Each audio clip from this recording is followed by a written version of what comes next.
From the best uses of the impulse grenades to a secretly added sliding mechanic, these are 10 essential tips for Fortnite Chapter 4. The best drop spot in Chapter 4 may not be what you think it is. I've done a full video breaking down every single POI and ranking them on how good they are. However, the two tournaments that have been held so far in Chapter 4 have both been won by players landing at split drops. Now, split drops are better for two reasons. Firstly, this chapter has 46% less chests than the previous chapter. Secondly, this is the least amount of POIs we've ever had. There's only 9 on the map, and even the original Chapter 1 Season 1 map had 10. This means that these named locations are going to have more teams fighting over for the loot there, so you're probably better off not landing at a POI where you're not going to have as many teams landing on you. I mean, of course, until everyone sees this video. The impulse grenade is criminally underrated, and the only time I really see it being used is just for short high ground retakes in fights. However, there's some really good applications for this in the early game. The first one is basic and just to speed up your looting. Thomas HD's first chest has given him some impulse grenades, and because he's at a split drop, those chests are relatively far apart, so he uses those impulses in a very basic way just to make sure he gets to the next chest faster. Now, most people are W keying either in arena or in tournaments by using the Shockwave hammer, as this gives them the easiest mobility around the map and will allow them to get to their opponents quicker and pick up a higher number of eliminations. However, if you don't land at a drop spot that gives you a Shockwave hammer guaranteed, then in the meantime you can just combine the impulse grenades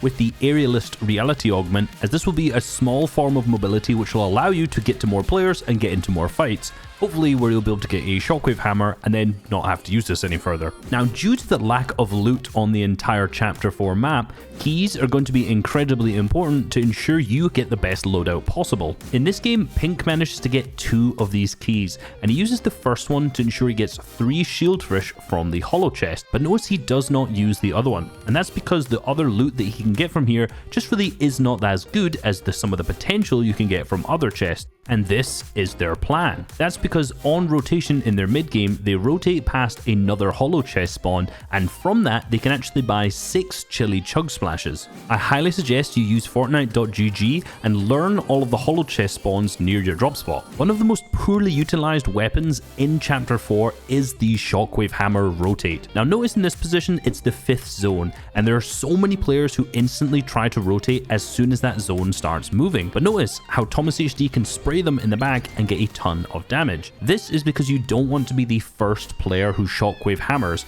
and this is because all of the rest of the lobby will easily just take tags at you and shoot you. What you want to do is wait for other players to rotate, take advantage of them by spraying them a little out of the air, and then use your Shockwave hammer after that. One super important thing to do, which Malaboka did not do here, is to make sure you actually rotate at the same time. Clearly, he did not communicate with Thomas when he was going to use the hammer to rotate, and ended up destroying all the builds around him, which could have got him focused. Luckily, it didn't in this situation though. One of the other benefits of this is that so many players are using the Shockwave hammers to rotate that they actually land on a relatively low layer, meaning if you're later, you can just bounce over them and land in the dead side of the 5th zone. This season, especially with the Shockwave hammers, dead side of the zone is more important than ever because you need a clear top above you to ensure you don't just fly into someone else's box, as Thomas HD here does, but luckily manages to one-poke them because he's still Thomas HD. There is a crazy trick that you can do with the Shockwave hammer that involves dropping it. My boy Boop tweeted this, but it was found by the Asia player Zagu, but since the Shockwave hammer was patched so you can no longer build as soon as you swing it, there's a workaround. If you swing the hammer, drop it, this will allow you to instantly be able to build after this. Malabuka uses this in this example to absolutely poo on Chapix. But another use for this is Nebs uses this to Shockwave Pink into the next zone, where he hits him with the hammer, but knowing that this will destroy all of his own builds, he can drop it and quickly rebuild that before rotating himself with the hammer as well. A side note, notice how he does this relatively early and gets beamed by the players on high ground, and this is because he didn't rotate later using the Shockwave hammer, an example we talked about earlier on in the video. Bushes are OP.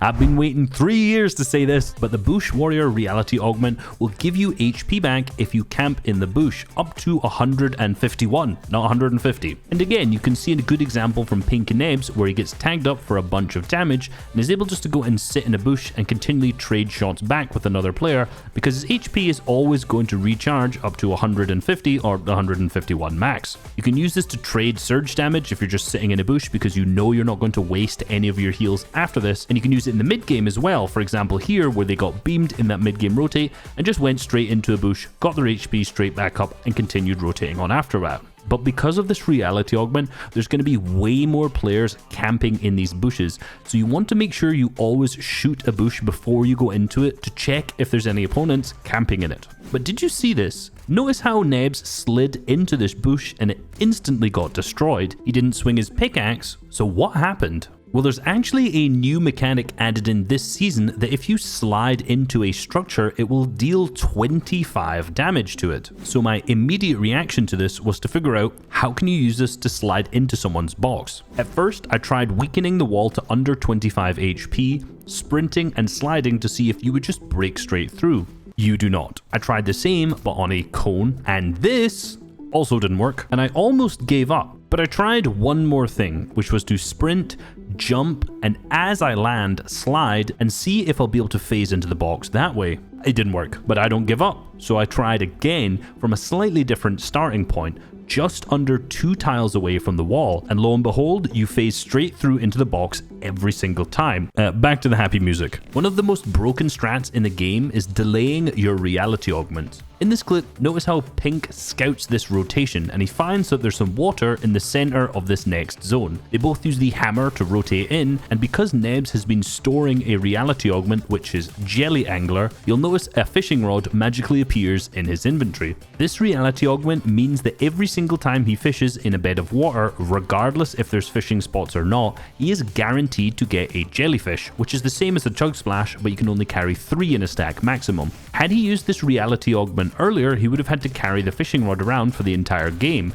or 3 jellyfish, which really isn't worth it, meaning he can get free infinite heals in this location while still carrying a full inventory of good useful items. So no inventory space wasted. If you played Fortnite Chapter 4, you'll notice that there's a definite change to the footstep audio. The crouch walk sound is now louder than ever, meaning it's very difficult to sneak up on players, but there is one way to counter that, which is an old trick. If you ADS while crouch walking, you will make 0 footstep audio. Now this is well known, but it's important to emphasize that this is more crucial than ever, since this is the only way that you can effectively sneak up on people without them hearing you. Launch pads are only available in supply drops, so if you have one of these landing near you, you have to focus on grabbing this because this will give you guaranteed rotation through that next zone, even if you just choose to throw it on the ground and use it for that rotate and not carry it for the match. But one crucial mistake that a lot of players make is they don't track who in the lobby has a launch pad. If you see a team open up a supply drop, you know that they have rotation in their inventory and you can reuse that. This means that on a difficult rotate,